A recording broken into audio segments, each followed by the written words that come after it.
Kung Kristiyano ka, mahalagang panoorin mo ito. Gusto mo bang lumago sa Diyos? Kapatid, ang paglago sa Diyos ay hindi automatic.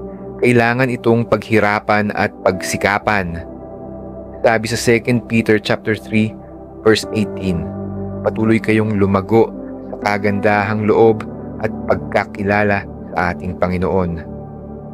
Narito ang ilang paraan kung paano tayo lalago sa Diyos. Una, magbasa ka ng salita ng Diyos araw-araw. Hindi ka lalago kung hindi mo kilala ang Diyos. Matuto at alamin ang kanyang kalooban sa pagbabasa ng Biblia. Pangalawa, magbabad ka sa panalangin. Ang paglalaan ng oras sa panalangin ang magbibigay sa iyo ng intimacy sa Diyos. Pangatlo, magsimba ka at makisama sa kapwa mananampalataya.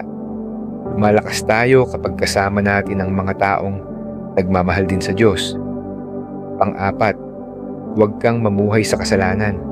Hindi tayo lalago kung patuloy nating niyayakap ang dating buhay natin. At panglima, i-apply mo ang lahat ng mga natutunan mo. Bali wala lahat ng iyong naririnig kung hindi mo rin ito gagawin. Tandaan, hindi sapat na gusto mo lang lumago. Kailangan mong kumilos. Ang tanong ay, willing ka ba?